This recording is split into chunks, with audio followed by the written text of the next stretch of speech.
Madam Chairman, City Council, thank you for the opportunity to comment. Some copies of my comments are being handed out. I represent the ACLU here today.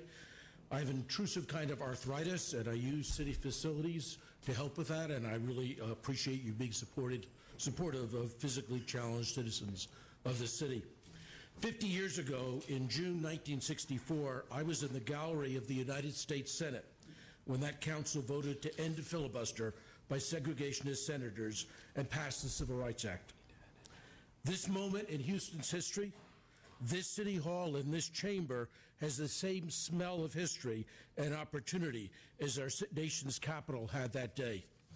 In 1964, opponents of the Civil Rights Act said they had the God-given right to discriminate.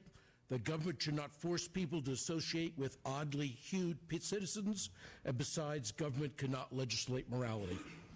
These are the same arguments used today by opponents of the Houston Equal Rights Ordinance.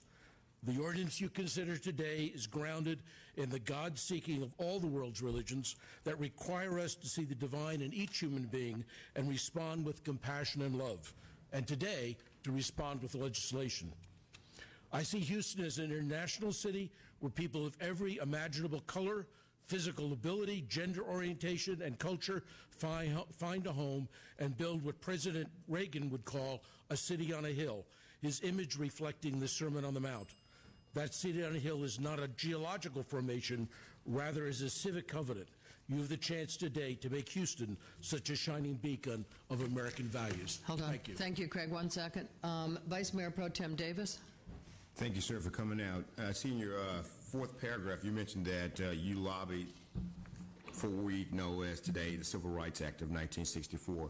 So you somewhat comparing this, what we're going through now, you said it smells. Yes, I think it's an historic occasion because you have the opportunity to create a structure, as we did, the federal government did in 1964, that reduces discrimination against Houston citizens. Well, how do we combat, like my colleague, Mr. Kubash, mentioned and said the young man who was at the bar turned away, so on and so forth, but it doesn't help then. So this is for the future, for the next person who gets turned away? Once the law is implemented, then people have an opportunity to present their grievances to the city. If they found valid that they've been discriminated against because of gender orientation, because of their race, because of national origin, physical disability, then they have opportunity to have redress to that through the City Council. I think that will help reduce the amount of discrimination in Houston and make it a more attractive city in this country. Thank you, sir. Thank you. Thank you. Hold on, Craig. Councilmember Robinson. Thank you, Madam Chair. Just very briefly, I didn't hear your name, sir. Craig Oettinger. Thank you very much. Thank you. Thank you very much.